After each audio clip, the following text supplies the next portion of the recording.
Thank you, Christina, and thank you everyone for attending to hear our story. For those of you who don't know our story, CGN Resources stands for copper, gold, nickel, but we're also looking for critical metals out there. And we only floated in October last year. We were, as Christina alluded to, I think we were very successful for a junior exploration company. We were successful at raising 10 million, which I think speaks to the quality of our projects, the quality of the management and board, I suppose. And if there's four things I guess I want you to take away from today's presentation, it's probably these four. The location of our project is in probably one of the hottest districts at the moment.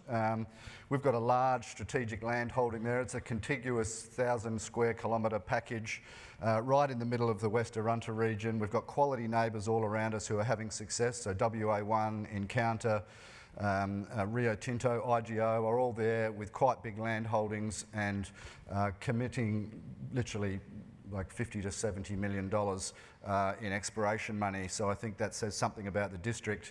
Our company ourselves, as a private company, spent $7 million before we listed doing various geoscience projects. We're a company that really values good geoscience. I think to be successful in the exploration space, you need to have a clear understanding of what you're going there to look for, and then doing the geoscience in an iterative and I guess disciplined manner to deliver on those on your ideas. So we had $7 million spent, which gave us a really great I guess pool of geoscience data, which we've now honed down to 6 high priority targets targeting IOCG, nickel, sulfides and rare earths.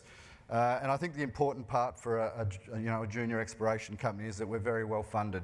We've still got $8.5 million in the bank, and that kind of gives us enough money to deliver on our project pipeline that I'll run through a bit later. So we've got 110 million shares on offer, and thankfully, since we've listed, we've had a pretty positive reception. Our share price today was as high as it's been. It got up to 32 cents after a listing price of 20 in a pretty tough market for junior exploration. I won't lie, I'm pretty happy.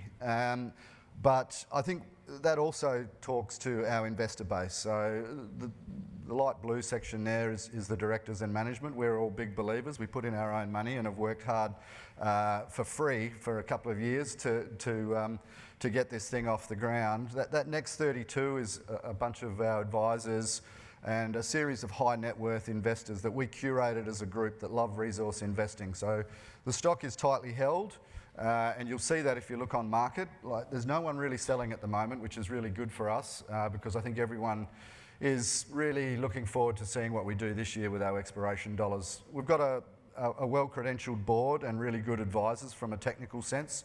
Daryl, our chairman, has been in the industry for 40 years. He's been a MD before, he's been a chairman before. Grant Mooney is a non-executive director, I think, on 5 ASX listed companies. He's a chartered accountant and a very experienced company secretary. And I'm a geologist, probably the weakest one on the group, but I have been around a long time, and I've done a lot of work all over the world in a consulting sense, and what that gives me is a great network of experts that I can call upon when I need them. I alluded to it before, we've got a great address. Like, all of those companies are very active and have had quite considerable success. If you go and look up any one of those and have a look at their price charts, you'll see, well, maybe not IGO, they haven't had a great run, but the other ones have all made discoveries, and IGO has as well. So go and take a look at those. We're quite fortunate. We got out there very early in 2010 and JV'd into this piece of ground. The original owners were looking for diamonds, and they were quite successful at doing that, but now no one's really interested in funding diamond exploration. But it has allowed us to get this very strategic land holding within what is, if you go back 5 years on that picture, that's what the West Arunta looked like. You throw a discovery by WA1 in there, and now there is no ground left in the West Arunta, and you'll see lots of other companies starting to talk about it. It's not just us and our neighbours. Like, academia has known that this area is highly prospective for IOCG and large magmatic systems. That's what took us there in the first place. It's got the right age rocks, it's got known deposits now. Like if you look at that purple bit, where's the pointer here? So this bit is the Arunta region, where similar rocks occur. Ernest Henry, Olympic Dam, over here at Broken Hill. Those are pretty good jurisdictions, and to not have a big red blob somewhere in here is a bit unusual, so we're the ones we hope are going to find that big red blob. We've got 6 priority targets. These are our 6 targets that we've done the most work on. There's probably another 10 targets that sit below this as second tier targets, I suppose, or targets that need a little bit more work. 4 of those are IOCG targets, one's a rare earth and one is a nickel target. Our next cab off the rank is going to be the Souris target. It's a large regional gravity anomaly. It's got coincident IP conductors. It's adjacent to major crustal scale structures, which is what you want for IOCG type targets. Snorky and Horton are similar. Hathi is a geochemical and geophysical target. We've already intersected 37 metres at 0.38 total rare earths. That hole was actually looking for diamonds in a kimberlite hole, so it's kind of bycatch from that, but it's in a very interesting location. And Shep, interestingly as well, has 2 metres at 1.5% nickel, but that's in a broader zone above 0.5% that sits over 30 metres. We interpreted it from the magnetics on that perhaps there was an ultramafic system or ultramafic sills in there. They were unknown in that region, but as soon as we listed, we went and did some heritage work. We drilled a hole at the Tantor deposit and intersected those previously unknown ultramafics, and they are elevated in nickel. Now we just need to hopefully find the sulfide component of that. I don't really have time to go into all of the targets in the same level of detail, so I'll probably stick to Souris, but I think the important takeaway is that we are well funded and we have a number of programs that we're going to touch all of those 6 high priority targets with. We've done the ground-based geophysics listed there, so we've done ground gravity, we've done some IP, we're just wrapping up the EM literally in the next couple of days, and then we transition to drilling.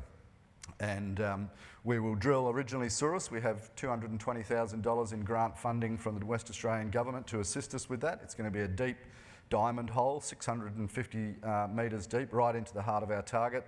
And then we will transition to some RC drilling over Shep and Hathi, and then probably do some diamond drilling later in the year.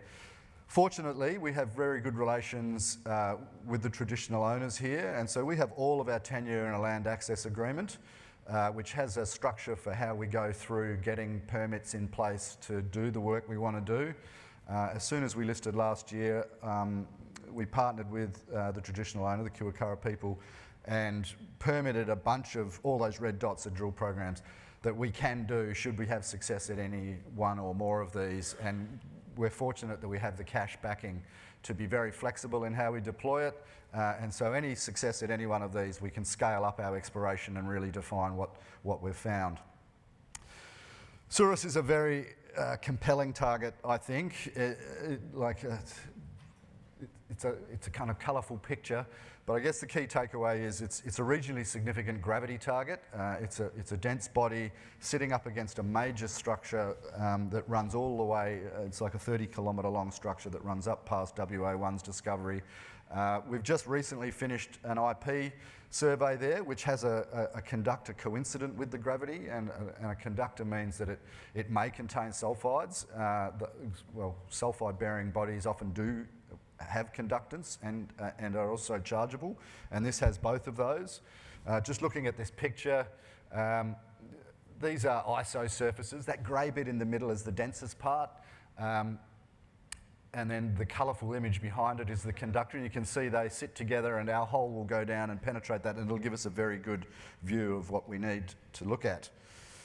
Snorky and Horton are very similar. They will see some drilling this year, and it looks like I'm getting wound up here.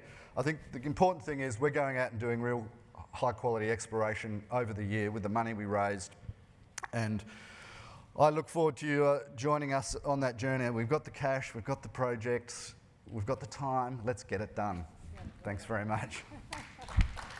Well done.